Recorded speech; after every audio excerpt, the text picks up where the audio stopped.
અરે આ પૂજ્ય ધૃતરાષ્ટ્ર છે, 100 નાર્ય પુત્રોના જનક પિતામહ, અભિવાદન કરું છું. નહીં, આ તો બ્રહ્મભંગ થયો. યુધિષ્ઠિર જેવા મારા પુરુષનો આપણને પ્રણામ કરે છે.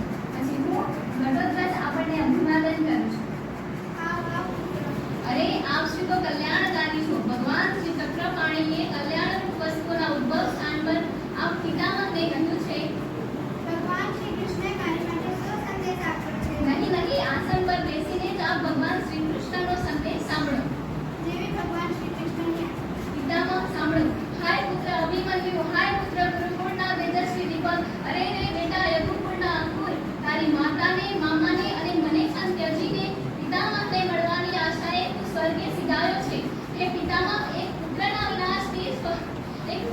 વિનાશથી અર્જુનની તો ખરેખર આવી સ્થિતિ છે, તો વળી તમારી કેવી હશે?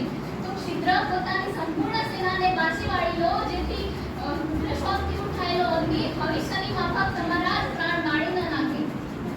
સો માત્ર વાક્ય બોલવાથી સર્વશક્તિ નાશ જાય અને વાક્ય જ સર્વસત્તાનો પદ છે. તો આ શકુની બોલે છે. હે શકુની, ઝૂંટાના પાછા છોડી અને બાણ ધારણ કરવા તૈયાર થઈ જા. અરે પોતાના સ્વભાવ પર ગયો છે. આપણે રૌદ્રરૂપ ધરાવનાર રાક્ષસોના ઉગ્ર જેવા સ્વભાવવાળા છીએ. અરે બાપ, શાંત થાવ. આપ તો રાક્ષસો કરતા પણ વધારે ક્રૂર છો. કેમ કે નિશાચરો પણ લક્ષાગૃહમાં સૂતેલા ભાઈઓને સીધા સળગાવી દેતા નથી. તેઓ પોતાના ભાઈની પત્નીઓને માથે એવી રીતે હાથ પણ લગાડતા નથી. આપ દૂત તરીકે આવ્યા છો. આ યુદ્ધ કરવા નથી આવ્યા. સંદેશો લઈને જાઓ. અમે દૂતના હત્યારો નથી. શું દૂત કહીને મને અપમાનિત કરે છે? રહેવા દો. ના, હું દૂત નથી. આપ બધા ભેગા મળીને પ્રહાર કરો.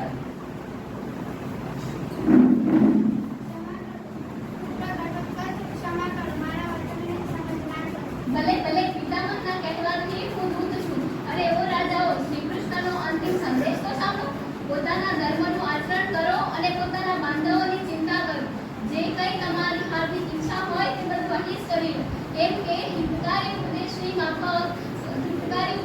માફક પાંડવના સ્વરૂપમાં યમરાજા સૂર્યના કિરણોની સાથે તમારી પાસે આવશે.